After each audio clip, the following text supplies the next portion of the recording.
Hi there, I'm Dr. John White, WebMD's Chief Medical Officer, and host of the Spotlight On series from our Health Discovered podcast. In this special episode brought to you by UCB, you'll hear why the color of your skin might impact how you're diagnosed and treated for psoriasis. That letter wasn't about killing myself, but more so like a spiritual death, like killing the different parts of me that would not allow myself to truly live an authentic life because of psoriasis.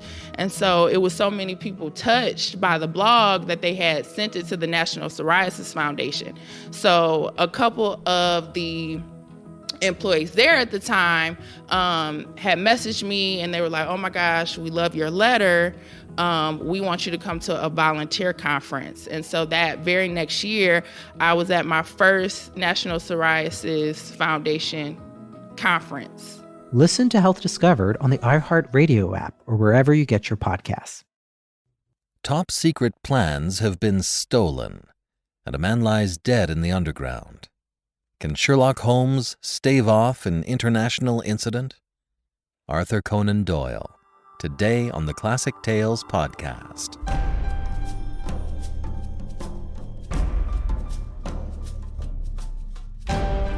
Welcome to the Classic Tales podcast. Thank you for listening. We are proudly supported by our listeners. Many, many thanks to our financial supporters who pitch in every month to help us keep going. If you enjoy the show, please sign up to be a supporter for as little as $5 a month. We'll give you a monthly coupon code for $8 off any audiobook order. Give more and you get more. It's a great way to build out your classic audiobook library and get smarter. Go to classictalesaudiobooks.com and become a financial supporter today. Thank you so much. Please rate and review us on Apple Podcasts and check us out on YouTube if that's your idea of a good time. If you're interested in learning more about the craft of audiobook narration, I'm updating my blog to reflect the various training and coaching I'm doing. In the last week, I've had some training from Christina Rooney from Penguin Random House, PJ Ochlan from Lepton Productions, and Almeda Beynon from Harper Audio. It's been a big week. You can read about it at classictalesaudiobooks.com/blog and bjharrisonnarrator.com/blog. I'll be updating this regularly going forward. And now for something completely different. It's time once again for September Sleuths. We'll be highlighting detective stories in September, and who better to start with than Sherlock Holmes? Today's story also features Sherlock's brother, Mycroft. He is described as more of a corpulent, late Orson Wellesian kind of character, and I tried to have his voice sound as such, so if you're expecting a trim Mark Gatiss, well, you'll see. And now, The Bruce-Partington Plans by Arthur Conan Doyle.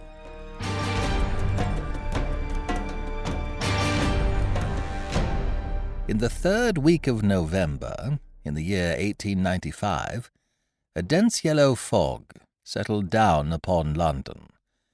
From the Monday to the Thursday, I doubt whether it was ever possible from our windows in Baker Street to see the loom of the opposite houses.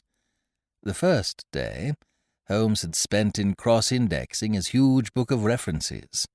The second and third had been patiently occupied upon a subject which he had recently made his hobby, the music of the Middle Ages. But when, for the fourth time, after pushing back our chairs from breakfast, we saw the greasy, heavy brown swirl still drifting past us and condensing in oily drops upon the window panes, my comrade's impatient and active nature could endure this drab existence no longer. He paced restlessly about our sitting-room in a fever of suppressed energy, biting his nails, tapping the furniture, and chafing against inaction. "Nothing of interest in the paper, Watson?" he said. I was aware that by anything of interest, Holmes meant anything of criminal interest. There was the news of a revolution, of a possible war, and of an impending change of government. But these did not come within the horizon of my companion. I could see nothing recorded in the shape of crime, which was not commonplace and futile. Holmes groaned and resumed his restless meanderings. "The London criminal is certainly a dull fellow," said he in the querulous voice of the sportsman whose game has failed him. "Look out this window, Watson. See how the figures loom up, are dimly seen, and then blend once more into the cloud bank. The thief or the murderer could roam London on such a day as the tiger does the jungle, unseen until he pounces, and then evident only to his victim." "There have," said I, "been numerous petty thefts." Holmes snorted his contempt. "This great and sombre stage is set for something more worthy than that," said he. "It is fortunate for this community that I am not a criminal." "It is indeed," said I heartily. "Suppose that I were Brooks or Woodhouse, or any of the 50 men who have good reason for taking my life. How long could I survive against my own pursuit? A summons, a bogus appointment, and all would be over. It is well they don't have days of fog in the Latin countries, the countries of assassination. By Jove, here comes something at last to break our dead monotony." It was the maid with the telegram. Holmes tore it open and burst out laughing. "Well, well, what next?" said he. "Brother Mycroft is coming around." "Why not?" I asked. "Why not? It is as if you met a tram-car coming down a country lane. Mycroft has his rails and he runs on them. His Pall Mall lodgings, the Diogenes Club, Whitehall. That is his cycle. Once, and only once, he has been here. What upheaval can possibly have derailed him? Does he not explain?" Holmes handed me his brother's telegram. "Must see you over Cadogan West. Coming at once. Mycroft." "Cadogan West? I have heard the name." "It recalls nothing to my mind, but that Mycroft should break out in this erratic fashion. A planet might as well leave its orbit. By the way, do you know what Mycroft is?" I had some vague recollection of an explanation at the time of the adventure of the Greek interpreter. "You told me that he had some small office under the British government." Holmes chuckled. "I did not know you quite so well in those days. One has to be discreet when one talks of high matters of state. You are right in thinking that he is under the British government. You would also be right, in a sense, if you said that occasionally he is the British government. My dear Holmes, I thought I might surprise you. Mycroft draws £450 a year, remains a subordinate, has no ambitions of any kind, will receive neither honour nor title, but remains the most indispensable man in the country. But how? Well, his position is unique. He has made it for himself. There has never been anything like it before, nor will be again. He has the tidiest and most orderly brain, with the greatest capacity for storing facts of any man living. The same great powers which I have turned to the detection of crime, he has used for this particular business. The conclusions of every department are passed to him, and he is the central exchange, the clearing-house, which makes out the balance. All other men are specialists, but his specialism is omniscience. We will suppose that a minister needs information as to a point which involves the Navy, India, Canada, and the bimetallic question. He could get his separate advices from various departments upon each, but only Mycroft can focus them all and say offhand how each factor would affect the other. They began by using him as a shortcut, a convenience. Now he has made himself an essential. In that great brain of his, everything is pigeonholed and can be handed out in an instant. Again and again, his word has decided the national policy. He lives in it.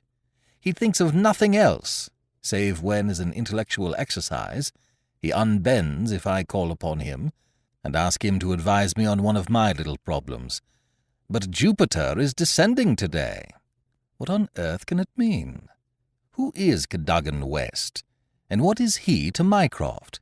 I have it, I cried, and plunged among the litter of papers upon the sofa. Yes, here he is, sure enough. Cadogan West was the young man who was found dead on the Underground on Tuesday morning. Holmes sat up at attention, his pipe halfway to his lips. This must be serious, Watson. A death which has caused my brother to alter his habits can be no ordinary one. What in the world can he have to do with it? The case was featureless, as I remember it. The young man had apparently fallen out of the train and killed himself. He had not been robbed, and there was no particular reason to suspect violence. Is that not so? There has been an inquest, said I, and a good many fresh facts have come out. Looked at more closely, I should certainly say that it was a curious case. Judging by its effects upon my brother, I should think it must be a most extraordinary one. He snuggled down in his armchair. Now, Watson, let us have the facts. The man's name was Arthur Cadogan West. He was 27 years of age, unmarried, and a clerk at Woolwich Arsenal. Government employ. Behold the link with Brother Mycroft. He left Woolwich suddenly on Monday night, was last seen by his fiancée, Miss Violet Westbury, whom he left abruptly in the fog about 7:30 that evening. There was no quarrel between them, and she can give no motive for his action. The next thing heard of him was when his dead body was discovered by a plate-layer named Mason, just outside Aldgate Station on the Underground system in London. When? The body was found at 6 on Tuesday morning. It was lying wide of the metals upon the left hand of the track as one goes eastward, at a point close to the station, where the line emerges from the tunnel in which it runs. The head was badly crushed, an injury which might well have been caused by a fall from the train. The body could only have come on the line in that way. Had it been carried down from any neighbouring street, it must have passed the station barriers, where a collector is always standing. This point seems absolutely certain. Very good. The case is definite enough. The man, dead or alive, either fell or was precipitated from a train. So much is clear to me. Continue. The trains, which traverse the lines of rail beside which the body was found, are those which run from west to east, some being purely metropolitan, and some from Willesden and outlying junctions. It can be stated for certain that this young man, when he met his death, was travelling in this direction at some late hour of the night, but at what point he entered the train it is impossible to state. His ticket, of course, would show that. There was no ticket in his pockets. No ticket? Dear me, Watson, this is really very singular. According to my experience, it is not possible to reach the platform of a metropolitan train without exhibiting one's ticket. Presumably, then, the young man had one. Was it taken from him in order to conceal the station from which he came? It is possible. Or did he drop it in the carriage? That is also possible. But the point is of curious interest. I understand that there was no sign of robbery? Apparently not. There is a list here of his possessions. His purse contained £2.15. He had also a cheque-book on the Woolwich branch of the Capital and Counties Bank. Through this his identity was established. There were also 2 dress circle tickets for the Woolwich Theatre, dated for that very evening. Also a small packet of technical papers. Holmes gave an exclamation of satisfaction. There we have it at last, Watson. British Government, Woolwich, Arsenal, technical papers. Brother Mycroft, the chain is complete. But here he comes, if I am not mistaken, to speak for himself. A moment later, the tall and portly form of Mycroft Holmes was ushered into the room. Heavily built and massive, there was a suggestion of uncouth physical inertia in the figure. But above this unwieldy frame, there was perched a head so masterful in its brow, so alert in its steel-grey, deep-set eyes, so firm in its lips, and so subtle in its play of expression, that after the first glance one forgot the gross body and remembered only the dominant mind. At his heels came our old friend Lestrade of Scotland Yard, thin and austere. The gravity of both their faces foretold some weighty quest. The detective shook hands without a word. Mycroft Holmes struggled out of his overcoat and subsided into an armchair. "A most annoying business, Sherlock," said he. "I extremely dislike altering my habits, but the powers that be would take no denial. In the present state of Siam, it is most awkward that I should be away from the office. But it is a real crisis. I have never seen the Prime Minister so upset. As to the Admiralty, it is buzzing like an overturned beehive. Have you read up on the case?" "We have just done so. What were the technical papers?"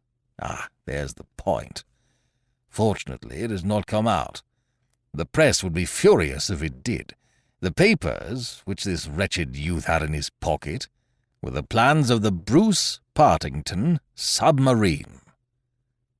Mycroft Holmes spoke with a solemnity which showed his sense of the importance of the subject. His brother and I sat expectant. "Surely you have heard of it? I thought everyone had heard of it." "Only as a name. Its importance can hardly be exaggerated. It has been the most jealously guarded of all government secrets. You may take it from me that naval warfare becomes impossible within the radius of a Bruce-Partington's operation. 2 years ago, a very large sum was smuggled through the estimates, and was expended in acquiring a monopoly of the invention. Every effort has been made to keep the secret. The plans, which are exceedingly intricate, comprising some 30 separate patents, each essential to the working of the whole, are kept in an elaborate safe in a confidential office adjoining the arsenal, with burglar-proof doors and windows. Under no conceivable circumstances were the plans to be taken from the office.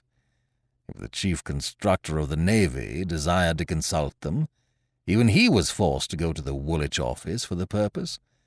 And yet here we find them in the pocket of a dead junior clerk in the heart of London.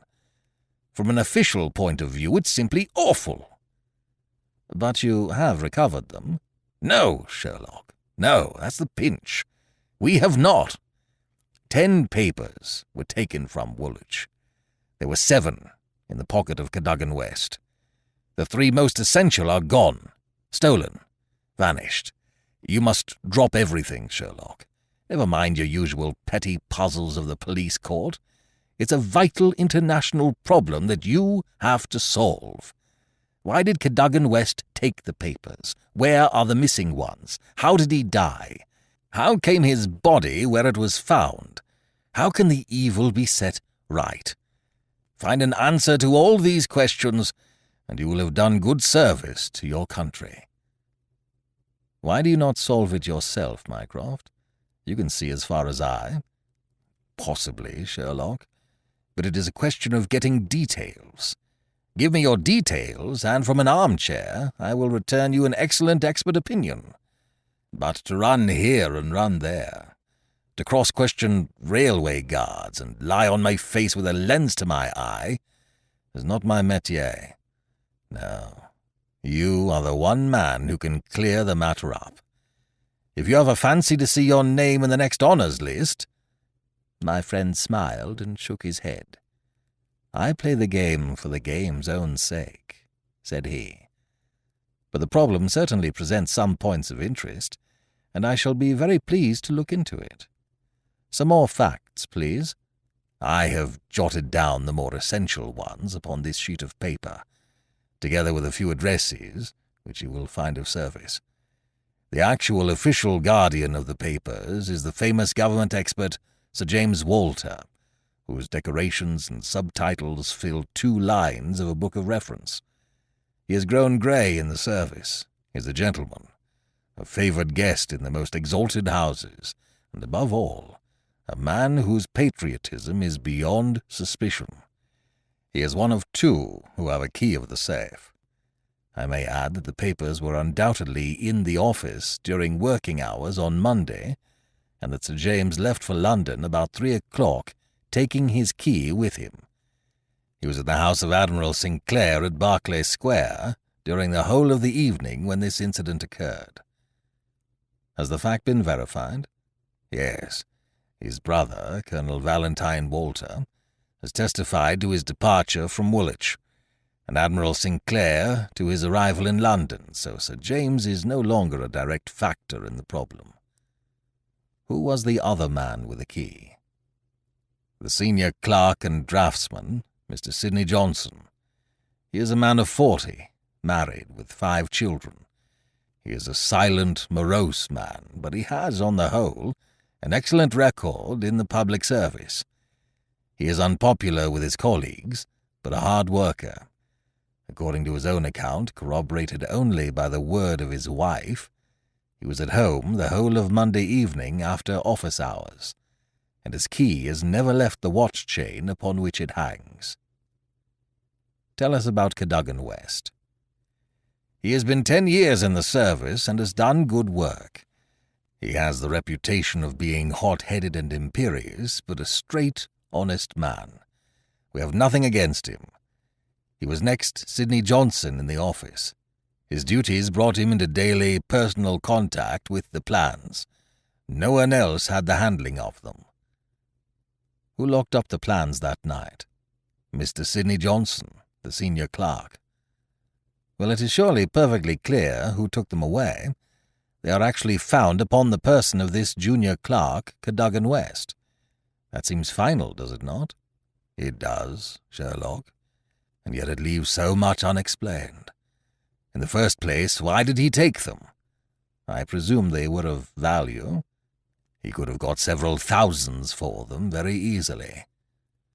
Can you suggest any possible motive for taking the papers to London, except to sell them? No, I cannot. Then we must take that as our working hypothesis. Young West took the papers. Now this could only be done by having a false key. Several false keys. He had to open the building and the room. He had then several false keys. He took the papers to London to sell the secret, intending, no doubt, to have the plans themselves back in the safe next morning before they were missed. While in London on this treasonable mission, he met his end. How? We will suppose that he was travelling back to Woolwich when he was killed and thrown out of the compartment. Aldgate, where the body was found, is considerably past the station London Bridge, which would be his route to Woolwich. Many circumstances could be imagined under which he would pass London Bridge. There was someone in the carriage, for example, with whom he was having an absorbing interview. This interview led to a violent scene in which he lost his life. Possibly he tried to leave the carriage, fell out on the line, and so met his end. The other closed the door. There was a thick fog, and nothing could be seen. No better explanation can be given with our present knowledge. And yet consider, Sherlock, how much you leave untouched. We will suppose, for argument's sake, that young Cadogan West had determined to convey these papers to London. He would naturally have made an appointment with the foreign agent and kept his evening clear. Instead of that, he took 2 tickets for the theatre, escorted his fiancée halfway there, and then suddenly disappeared. Blind, said Lestrade, who had sat listening with some impatience to the conversation. A very singular one. That is objection number 1. Objection number 2. We will suppose that he reaches London and sees the foreign agent. He must bring back the papers before morning, or the loss will be discovered. He took away 10, only 7 were in his pocket. What had become of the other 3? He certainly would not leave them of his own free will. Then again, where is the price of his treason? One would have expected to find a large sum of money in his pocket. It seems to me perfectly clear, said Lestrade. I have no doubt at all as to what occurred. He took the papers to sell them. He saw the agent. They could not agree as to price. He started home again, but the agent went with him. In the train, the agent murdered him, took the more essential papers, and threw his body from the carriage. That would account for everything, would it not? Why had he no ticket? The ticket would have shown which station was nearest the agent's house. Therefore, he took it from the murdered man's pocket. Good, Lestrade, very good, said Holmes. Your theory holds together. But if this is true, then the case is at an end. On the one hand, the traitor is dead. On the other, the plans of the Bruce-Partington submarine are presumably already on the continent. What is there for us to do? To act, Sherlock. To act, cried Mycroft, springing to his feet. All my instincts are against this explanation. Use your powers. Go to the scene of the crime. See the people concerned. Leave no stone unturned. In all your career you have never had so great a chance of serving your country. Well, well, said Holmes, shrugging his shoulders. Come, Watson, and you, Lestrade, could you favour us with your company for an hour or two? We will begin our investigation by a visit to Aldgate Station. Goodbye, Mycroft. I shall let you have a report before evening, but I warn you in advance that you have little to expect. An hour later, Holmes, Lestrade, and I stood upon the Underground Railroad at the point where it emerges from the tunnel immediately before Aldgate Station. A courteous, red-faced old gentleman represented the railway company. "This is where the young man's body lay," said he, indicating a spot about 3 feet from the metals. "It could not have fallen from above, for these, as you see, are all blank walls. Therefore it could only have come from a train, and that train, so far as we can trace it, must have passed about midnight on Monday."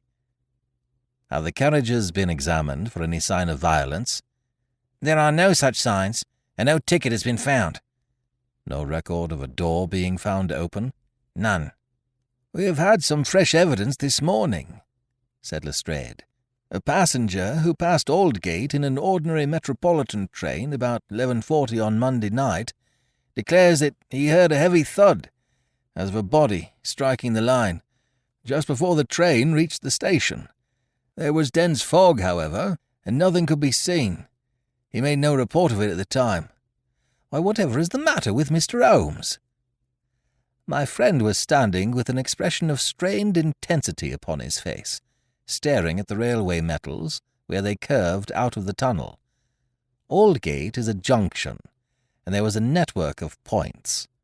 On these his eager, questioning eyes were fixed, and I saw on his keen, alert face that tightening of the lips, that quiver of the nostrils, and concentration of the heavy, tufted brows which I knew so well. "Points," he muttered. "The points." "What of it? What do you mean?" "I suppose there are no great number of points on a system such as this?" "No, there are very few." "And a curve, too. Points and a curve, by Jove. If it were only so." "What is it, Mr. Holmes? Have you a clue?" "An idea. An indication, no more. But the case certainly grows in interest.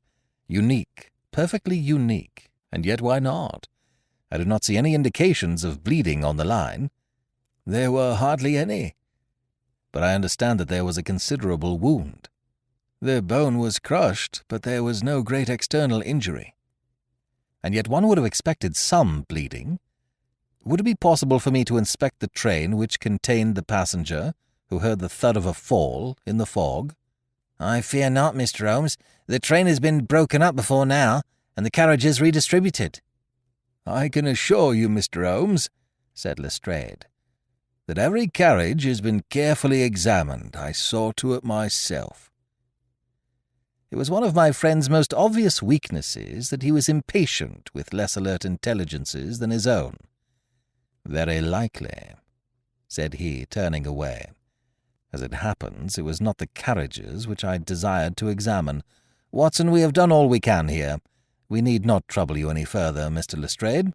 I think our investigations must now carry us to Woolwich. At London Bridge, Holmes wrote a telegram to his brother, which he handed to me before dispatching it. It ran thus: "See some light in the darkness, but it may possibly flicker out. Meanwhile, please send by messenger to await return at Baker Street a complete list of all foreign spies or international agents known to be in England, with full address. Sherlock." "That should be helpful, Watson," he remarked as we took our seats in the Woolwich train. "We certainly owe Brother Mycroft a debt for having introduced us to what promises to be a really very remarkable case." His eager face still wore that expression of intense and high-strung energy, which showed me that some novel and suggestive circumstance had opened up a stimulating line of thought. See the foxhound with hanging ears and drooping tail as it lolls about the kennels, and compare it with the same hound as, with gleaming eyes and straining muscles, it runs upon a breast-high scent. Such was the change in Holmes since the morning. He was a different man from the limp and lounging figure in the mouse-coloured dressing-gown who had prowled so restlessly only a few hours before round the fog-girt room. "There is material here. There is scope," said he. "I am dull indeed not to have understood its possibilities. Even now they are dark to me. The end is dark to me also, but I have hold of one idea which may lead us far. The man met his death elsewhere, and his body was on the roof of a carriage." "On the roof?" Remarkable, is it not? But consider the facts. Is it a coincidence that it is found at the very point where the train pitches and sways as it comes round on the points? Is not that the place where an object upon the roof might be expected to fall off? The points would affect no object inside the train. Either the body fell from the roof, or a very curious coincidence has occurred. But now consider the question of the blood. Of course there was no bleeding on the line if the body had bled elsewhere. Each fact is suggestive in itself. Together they have a cumulative force. "And the ticket, too," I cried. "Exactly. We could not explain the absence of a ticket. This would explain it. Everything fits together. But suppose it were so. We are still as far as ever from unravelling the mystery of his death. Indeed, it becomes not simpler, but stranger." "Perhaps," said Holmes thoughtfully. "Perhaps." He relapsed into a silent reverie, which lasted until the slow train drew up at last in Woolwich Station. There he called a cab and drew Mycroft's paper from his pocket. "We have quite a little round of afternoon calls to make," said he. "I think that Sir James Walter claims our first attention." The house of the famous official was a fine villa with green lawns stretching down to the Thames. As we reached it, the fog was lifting, and a thin, watery sunshine was breaking through. A butler answered our ring. "Sir James, sir?" said he with solemn face. "Sir James died this morning." "Good heavens!" cried Holmes in amazement. "How did he die?" "Perhaps you would care to step in, sir, and see his brother, Colonel Valentine." "Yes, we had best do so." We were ushered into a dim-lit drawing-room, where an instant later we were joined by a very tall, handsome, light-bearded man of 50, the younger brother of the dead scientist. His wild eyes, stained cheeks, and unkempt hair all spoke of the sudden blow which had fallen upon the household. He was hardly articulate as he spoke of it. "It was this horrible scandal," said he. "My brother, Sir James, was a man of very sensitive honour, and he could not survive such an affair. It broke his heart. He was always so proud of the efficiency of his department, and this was a crushing blow." We had hoped that he might have given us some indications which would have helped us to clear the matter up. "I assure you that it was all a mystery to him, as it is to you and to all of us." He had already put all his knowledge at the disposal of the police. Naturally, he had no doubt that Cadogan West was guilty, but all the rest was inconceivable. You cannot throw any new light upon the affair? I know nothing myself, save what I have read or heard. I have no desire to be discourteous, but you can understand, Mr. Holmes, that we are much disturbed at present, and I must ask you to hasten this interview to an end. This is indeed an unexpected development, said my friend when we had regained the cab. I wonder if the death was natural, or whether the poor old fellow killed himself. If the latter, may it be taken as some sign of self-reproach for duty neglected? We must leave that question to the future. Now we shall turn to the Cadogan Wests. A small but well-kept house in the outskirts of the town sheltered the bereaved mother.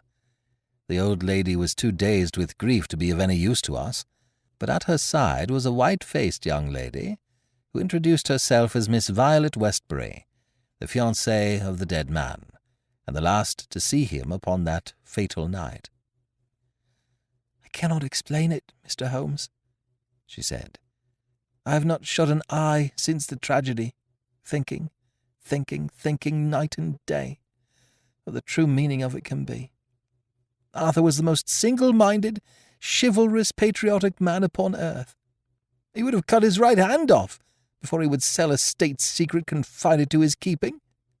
It is absurd, impossible, preposterous to anyone who knew him." "But the facts, Miss Westbury?" Yes, I admit I cannot explain them." "Was he in any want of money?" "No. His needs were very simple and his salary ample. He had saved a few hundreds, and we were to marry at the new year." "No signs of any mental excitement? Come, Miss Westbury, be absolutely frank with us." The quick eye of my companion had noted some change in her manner. She coloured and hesitated.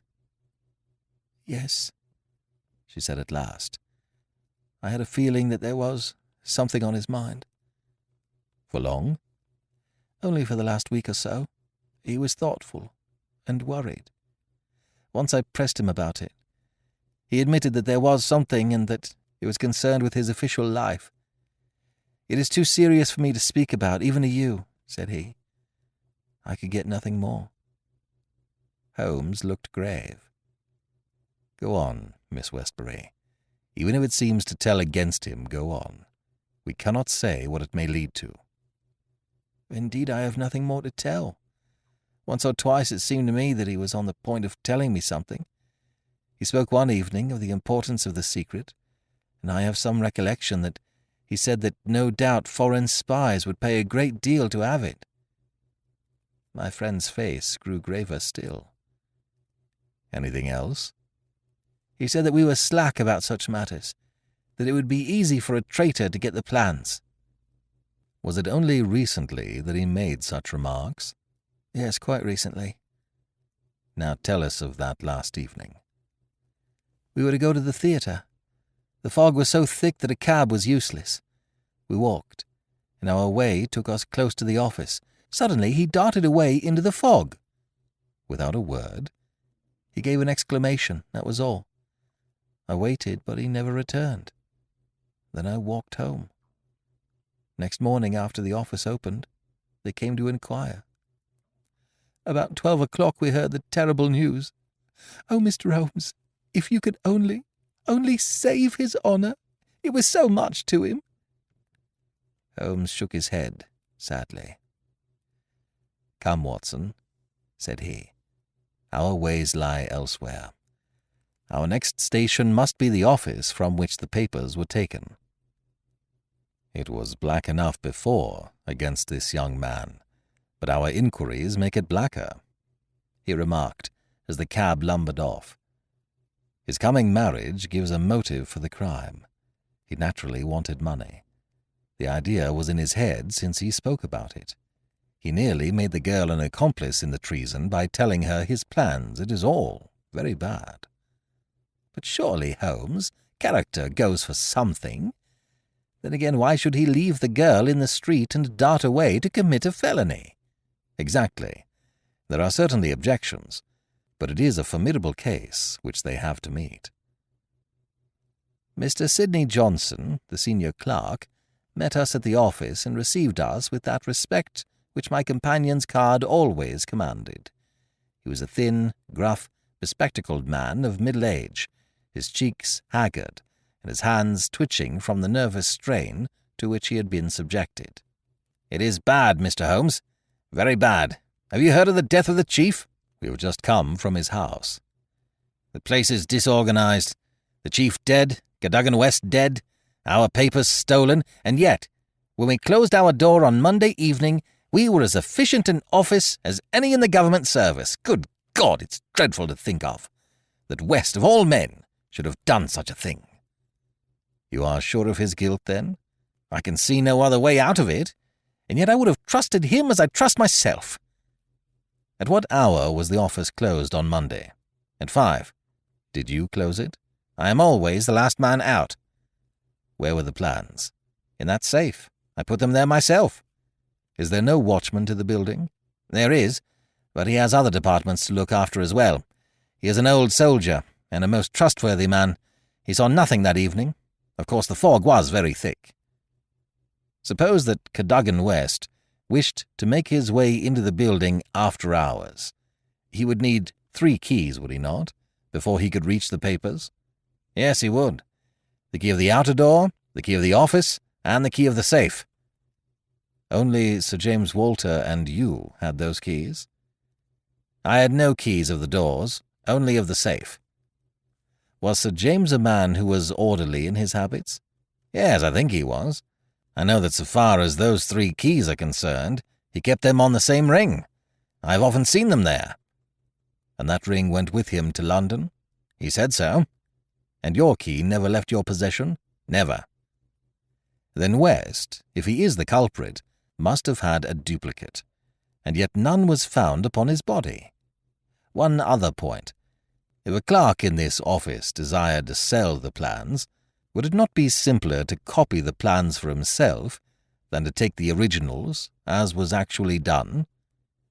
It would take considerable technical knowledge to copy the plans in an effective way. But I suppose either Sir James or you or West has that technical knowledge." "No doubt we had, but I beg you won't try to drag me into the matter, Mr. Holmes. What is the use of our speculating in this way when the original plans were actually found on West?" "Well, it is certainly singular that he should run the risk of taking originals if he could safely have taken copies, which would have equally served his turn." "Singular, no doubt, and yet he did so." "Every inquiry in this case reveals something inexplicable. Now there are 3 papers still missing. They are, as I understand, the vital ones." "Yes, that is so." "Do you mean to say that anyone holding these 3 papers, and without the 7 others, could construct a Bruce-Partington submarine?" "I reported to that effect to the Admiralty. But today I have been over the drawings again, and I am not so sure of it. The double valves with the automatic self-adjusting slots are drawn in one of the papers which have been returned. Until the foreigners had invented that for themselves, they could not make the boat. Of course they might soon get over the difficulty." "But the 3 missing drawings are the most important." "Undoubtedly." "I think with your permission, I will now take a stroll round the premises. I do not recall any other question which I desired to ask." He examined the lock of the safe, the door of the room, and finally the iron shutters of the window. It was only when we were on the lawn outside that his interest was strongly excited. There was a laurel bush outside the window, and several of the branches bore signs of having been twisted or snapped. He examined them carefully with his lens, and then some dim and vague marks upon the earth beneath. Finally, he asked the chief clerk to close the iron shutters, and he pointed out to me that they hardly met in the centre, and that it would be possible for anyone outside to see what was going on within the room. The indications are ruined by 3 days' delay. They may mean something or nothing. Well, Watson, I do not think that Woolwich can help us further. It is a small crop which we have gathered. Let us see if we can do better in London." Yet we added one more sheaf to our harvest before we left Woolwich Station. The clerk in the ticket office was able to say with confidence that he saw Cadogan West, whom he knew well by sight, upon the Monday night, and that he went to London by the 8:15 to London Bridge. He was alone, and took a single third-class ticket. The clerk was struck at the time by his excited and nervous manner. So shaky was he that he could hardly pick up his change, and the clerk had helped him with it. A reference to the timetable showed that the 8:15 was the first train which it was possible for West to take after he had left the lady about 7:30. "Let us reconstruct, Watson," said Holmes after half an hour of silence. "I am not aware that in all our joint researches we have ever had a case which was more difficult to get at. Every fresh advance which we make only reveals a fresh ridge beyond, and yet we have surely made some appreciable progress. The effect of our inquiries at Woolwich has in the main been against young Cadogan West, but the indications at the window would lend themselves to a more favourable hypothesis. Let us suppose, for example, that he had been approached by some foreign agent. It might have been done under such pledges as would have prevented him from speaking of it, and yet would have affected his thoughts in the direction indicated by his remarks to his fiancée. Very good. We will now suppose that, as he went to the theatre with the young lady, he suddenly, in the fog, caught a glimpse of this same agent going in the direction of the office. He was an impetuous man, quick in his decisions. Everything gave way to his duty. He followed the man, reached the window, saw the abstraction of the documents, and pursued the thief. In this way we get over the objection that no one would take originals when he could make copies. This outsider had to take originals. So far it holds together. What is the next step? Then we come into difficulties. One would imagine that under such circumstances the first act of young Cadogan West would be to seize the villain and raise the alarm. Why did he not do so? Could it have been an official superior who took the papers? That would explain West's conduct. Or could the chief have given West the slip in the fog, and West started at once to London to head him off from his own rooms, presuming that he knew where the rooms were? The call must have been very pressing, since he left his girl standing in the fog and made no effort to communicate with her. Our scent runs cold here, and there is a vast gap between either hypothesis and the laying of West's body with 7 papers in his pocket on the roof of a metropolitan train. My instinct now is to work from the other end. If Mycroft has given us the list of addresses, we may be able to pick our man and follow 2 tracks instead of 1. Surely enough, a note awaited us at Baker Street. A government messenger had brought it post-haste. Holmes glanced at it and threw it over to me. "There are numerous small fry, but few who would handle so big an affair. The only men worth considering are Adolphe Mayer, of 13 Great George Street, Westminster, Louis Larothiere, of Campden Mansions, Notting Hill, and Hugo Oberstein, 13 Caulfield Gardens, Kensington. The latter was known to be in town on Monday, and is now reported as having left. Glad to hear you have seen some light. The Cabinet awaits your final report with the utmost anxiety. Urgent representations have arrived from the very highest quarter. The whole force of the state is at your back, if you should need it. Mycroft." "I'm afraid," said Holmes, smiling, "that all the Queen's horses and all the Queen's men cannot avail in this matter." He had spread out his big map of London and leaned eagerly over it. "Well, well," said he presently, with an exclamation of satisfaction, "things are turning a little in our direction at last. Why, Watson, I do honestly believe that we are going to pull it off after all." He slapped me on the shoulder with a sudden burst of hilarity. "I'm going out now. It is only a reconnaissance. I will do nothing serious without my trusted comrade and biographer at my elbow. Do you stay here. and the odds are that you will see me again in an hour or two. If time hangs heavy, get foolscap and a pen, and begin your narrative of how we saved the state." I felt some reflection of his elation in my own mind, for I knew well that he would not depart so far from his usual austerity of demeanour unless there was good cause for exultation. All the long November evening I waited, filled with impatience for his return. At last, shortly after 9 o'clock, there arrived a messenger with a note. "Am dining at Goldini's restaurant, Gloucester Road, Kensington. Please come at once and join me there. Bring with you a jemmy, a dark lantern, a chisel, and a revolver. S.H." It was a nice equipment for a respectable citizen to carry through the dim fog-draped streets.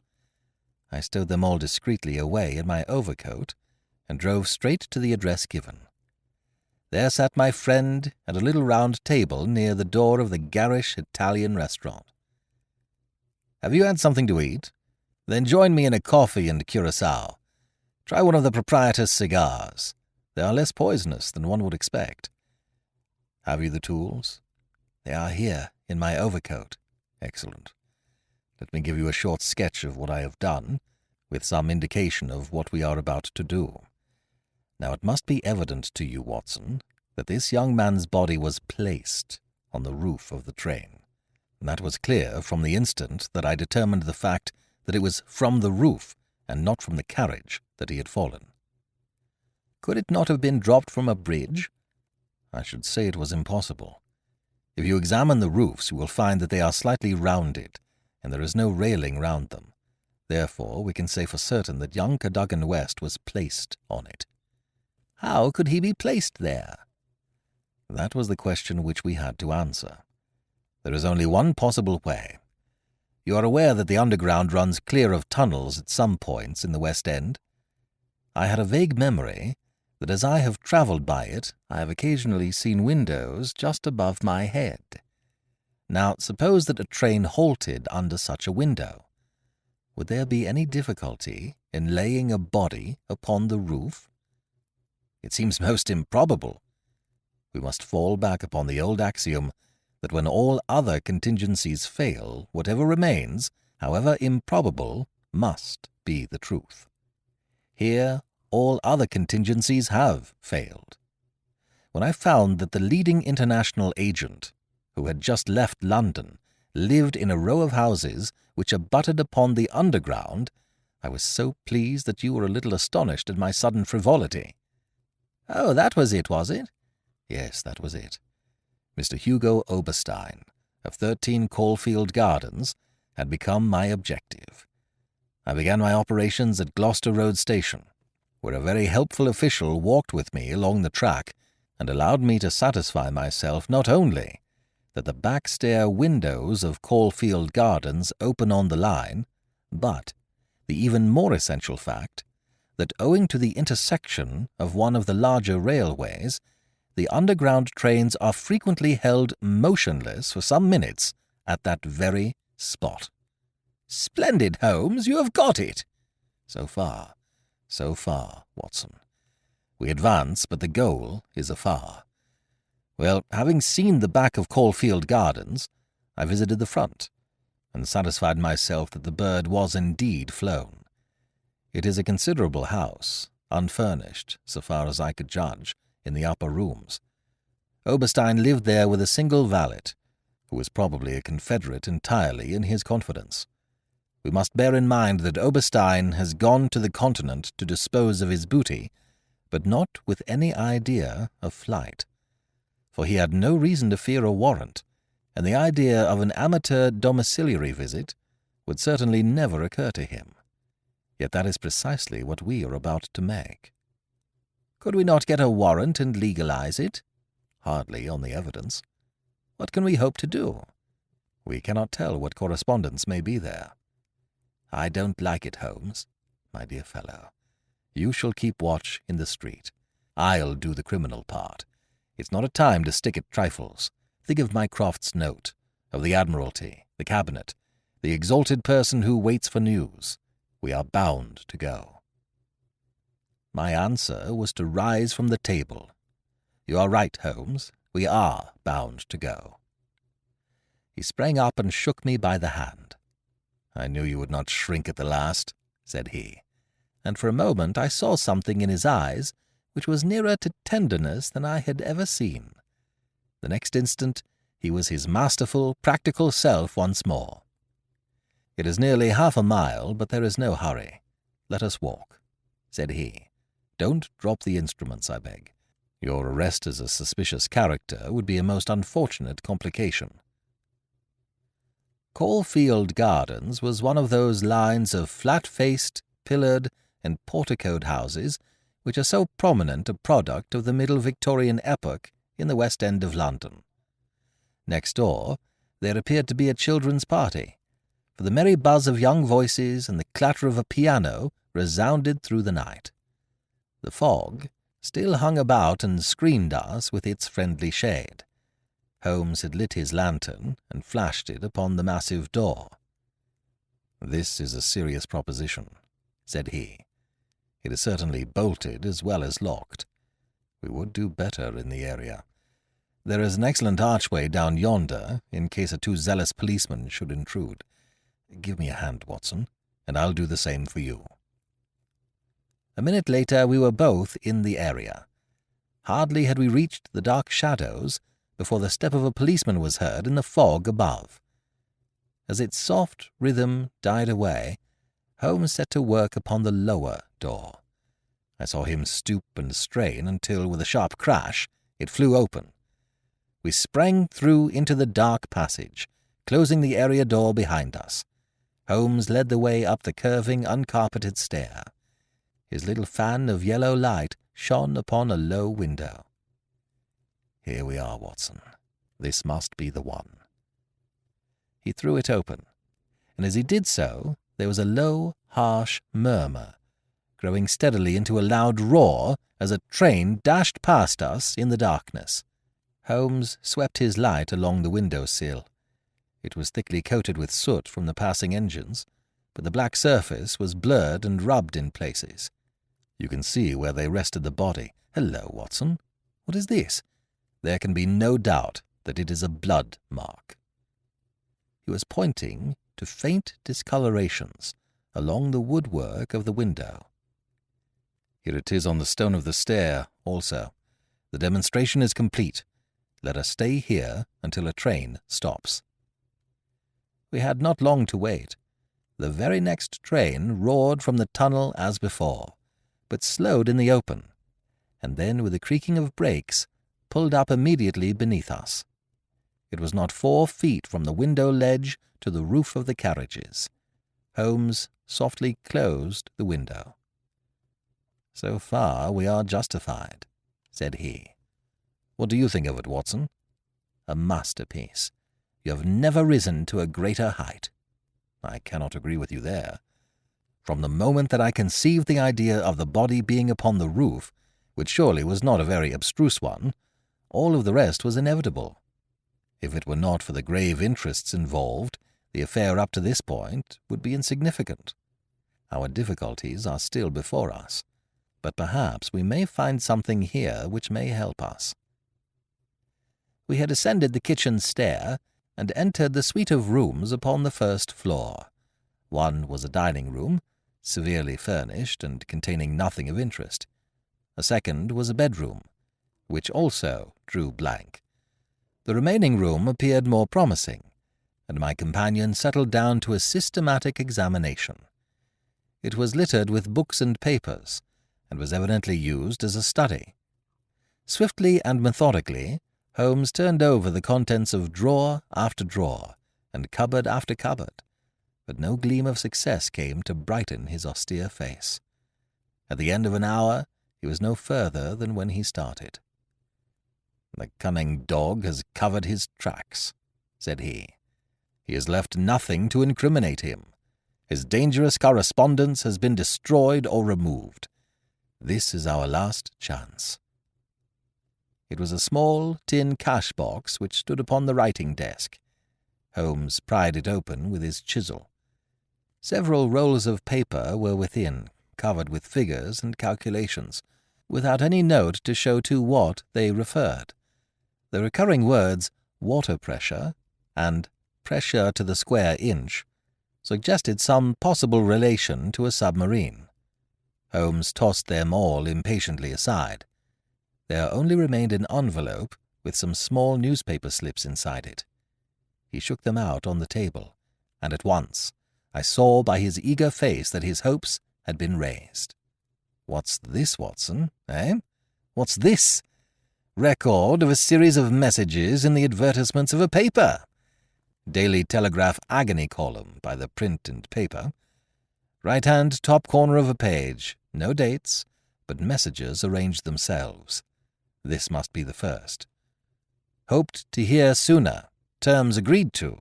Write fully to address given on card. Pierrot. Next comes, too complex for description. Must have full report. Stuff awaits you when goods delivered. Pierrot. Then comes, matter presses. Must withdraw offer unless contract completed. Make appointment by letter. Will confirm by advertisement. Pierrot. Finally, Monday night after 9. 2 taps. Only ourselves. Do not be so suspicious. Payment in hard cash when goods delivered. Pierrot. A fairly complete record, Watson, if we could only get at the man at the other end. He sat lost in thought, tapping his fingers on the table. Finally he sprang to his feet. Well, perhaps it won't be so difficult after all. There is nothing more to be done here, Watson. I think we might drive round to the offices of the Daily Telegraph, and so bring a good day's work to a conclusion. Mycroft, Holmes, and Lestrade had come round by appointment after breakfast next day, and Sherlock Holmes had recounted to them our proceedings of the day before. The professional shook his head over our confessed burglary. "We can't do these things in the force, Mr. Holmes," said he. "No wonder you get results that are beyond us. But some of these days you'll go too far, and you'll find yourself and your friend in trouble. For England, home, and beauty, eh, Watson? Martyrs on the altar of our country. What do you think of it, Mycroft?" "Excellent, Sherlock. Admirable. But what use will you make of it?" Holmes picked up the Daily Telegraph, which lay upon the table. "Have you seen Pierrot's advertisement today?" "What? Another one?" "Yes, here it is. Tonight, same hour, same place, 2 taps, most vitally important, your own safety at stake. Pierrot." "By George!" cried Lestrade. "If he answers that, we've got him." "That was my idea when I put it in. I think if you could both make it convenient to come with us about 8 o'clock to Caulfield Gardens, we might possibly get a little nearer to a solution." One of the most remarkable characteristics of Sherlock Holmes was his power of throwing his brain out of action and switching all his thoughts on to lighter things whenever he had convinced himself that he could no longer work to advantage. I remember that during the whole of that memorable day he lost himself in a monograph which he had undertaken upon the polyphonic motets of Lassus. For my own part, I had none of this power of detachment, and the day, in consequence, appeared to be interminable. The great national importance of the issue, the suspense in high quarters, the direct nature of the experiment which we were trying, all combined to work upon my nerve. It was a relief to me when at last, after a light dinner, we set out upon our expedition. Lestrade and Mycroft met us by appointment at the outside of Gloucester Road Station. The area door of Oberstein's house had been left open the night before, and it was necessary for me, as Mycroft Holmes absolutely and indignantly declined to climb the railings, to pass in and open the hall door. By 9 o'clock we were all seated in the study, waiting patiently for our man. An hour passed, and yet another. When 11 struck, the measured beat of the great church clock seemed to sound the dirge of our hopes. Lestrade and Mycroft were fidgeting in their seats and looking twice a minute at their watches.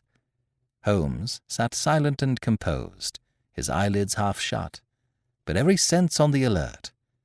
He raised his head with a sudden jerk. "He is coming," said he. There had been a furtive step past the door. Now it returned. We heard a shuffling sound outside, and then 2 sharp taps with the knocker. Holmes rose, motioning us to remain seated. The gas in the hall was a mere point of light. He opened the outer door, and then, as a dark figure slipped past him, he closed and fastened it. "This way," we heard him say, and a moment later our man stood before us. Holmes had followed him closely, and as the man turned with a cry of surprise and alarm, he caught him by the collar and threw him back into the room. Before our prisoner had recovered his balance, the door was shut and Holmes standing with his back against it. The man glared round him, staggered, and fell senseless upon the floor. With the shock, his broad-brimmed hat flew from his head, his cravat slipped down from his lips, and there were the long, light beard and the soft, handsome, delicate features of Colonel Valentine Walter. Holmes gave a whistle of surprise. "You can write me down an ass this time, Watson," said he. "This was not the bird that I was looking for." "Who is he?" asked Mycroft eagerly. "The younger brother of the late Sir James Walter, the head of the submarine department. Yes, I see the fall of the cards. He is coming too. I think that you had best leave his examination to me." We had carried the prostrate body to the sofa. Now our prisoner sat up, looked round him with a horror-stricken face, and passed his hand over his forehead like one who cannot believe his own senses. "What is this?" he asked. "I came here to visit Mr. Oberstein." "Everything is known, Colonel Walter," said Holmes. "How an English gentleman could behave in such a manner is beyond my comprehension. But your whole correspondence and relations with Oberstein are within our knowledge. So also are the circumstances connected with the death of young Cadogan West. Let me advise you to gain at least the small credit for repentance and confession, since there are still some details which we can only learn from your lips." The man groaned and sank his face in his hands. We waited, but he was silent. "I can assure you," said Holmes, "that every essential is already known. We know that you were pressed for money, that you took an impress of the keys which your brother held, that you entered into a correspondence with Oberstein, who answered your letters through the advertisement columns of the Daily Telegraph. We are aware that you went down to the office in the fog on Monday night, but that you were seen and followed by young Cadogan West, who had probably some previous reason to suspect you. He saw your theft, but could not give the alarm, as it was just possible that you were taking the papers to your brother in London. Leaving all his private concerns, like the good citizen that he was, he followed you closely in the fog and kept at your heels until you reached this very house. There he intervened. And then it was, Colonel Walter, that to treason you added the more terrible crime of murder." I did not! Before God, I swear that I did not!" cried our wretched prisoner. "Tell us, then, how Cadogan West met his end before you laid him upon the roof of a railway carriage." "I will. I swear to you that I will. I did the rest, I confess it. It was just as you say. A stock exchange debt had to be paid. I needed the money badly. Oberstein offered me 5,000. It was to save myself from ruin. But as to murder, I am as innocent as you." "What happened then?" "He had his suspicions before, and he followed me as you describe. I never knew it until I was at the very door. It was thick fog, and one could not see 3 yards. I had given 2 taps, and Oberstein had come to the door. The young man rushed up and demanded to know what we were about to do with the papers. Oberstein had a short life-preserver. He always carried it with him. As West forced his way after us into the house, Oberstein struck him on the head. The blow was a fatal one. He was dead within 5 minutes. And there he lay, in the hall, and we were at our wits' end what to do. Then Oberstein had this idea about the trains which halted under his back window. But first he examined the papers which I had brought. He said that 3 of them were essential, and that he must keep them. "You cannot keep them," said I. "There will be a dreadful row at Woolwich if they are not returned." "I must keep them," said he, "for they are so technical that it is impossible in the time to make copies." "Then they must all go back together tonight," said I. He thought for a little, and then he cried out that he had it. "3 I will keep," said he. "The others we will stuff into the pocket of this young man. When he is found, the whole business will assuredly be put to his account." I could see no other way out of it, so we did as he suggested. We waited half an hour at the window before a train stopped. It was so thick that nothing could be seen, and we had no difficulty in lowering West's body onto the train. That was the end of the matter, so far as I was concerned. "And your brother?" He said nothing, but he had caught me once with his keys, and I think that he suspected. I read in his eyes that he suspected. As you know, he never held up his head again. There was silence in the room. It was broken by Mycroft Holmes. "Can you not make reparation? It would ease your conscience, and possibly your punishment." "What reparation can I make?" "Where is Oberstein with the papers?" "I do not know." "Did he give you no address?" "He said that letters to the Hôtel du Louvre, Paris, would eventually reach him." "Then reparation is still within your power," said Sherlock Holmes. "I will do anything I can. I owe this fellow no particular goodwill. He has been my ruin and my downfall." "Here are paper and pen. Sit at this desk and write to my dictation. Direct the envelope to the address given. That is right. Now the letter. Dear Sir, with regard to our transaction, you will no doubt have observed by now that one essential detail is missing.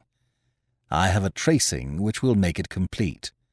This has involved me in extra trouble, however, and I must ask you for a further advance of £500. I will not trust it to the post, nor will I take anything but gold or notes. I would come to you abroad, but it would excite remark if I left the country at present. Therefore, I shall expect to meet you in the smoking room of the Charing Cross Hotel at noon on Saturday. Remember that only English notes or gold will be taken." "That will do very well. I shall be very much surprised if it does not fetch our man." And it did.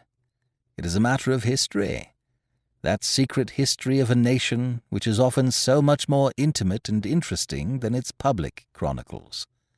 That Oberstein, eager to complete the coup of his lifetime, came to the lure and was safely engulfed for 15 years in a British prison.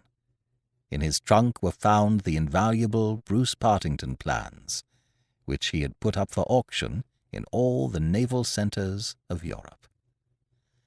Colonel Walter died in prison towards the end of the 2nd year of his sentence. As to Holmes, he returned refreshed to his monograph upon the polyphonic motets of Lassus, which has since been printed for private circulation, and is said by experts to be the last word upon the subject. Some weeks afterwards I learned incidentally that my friend spent a day at Windsor, whence he returned with a remarkably fine emerald tie-pin. When I asked him if he had bought it, he answered that it was a present from a certain gracious lady in whose interests he had once been fortunate enough to carry out a small commission. He said no more, but I fancy that I could guess at that lady's august name, and I have little doubt that the emerald pin will forever recall to my friend's memory the adventure of the Bruce-Partington plans.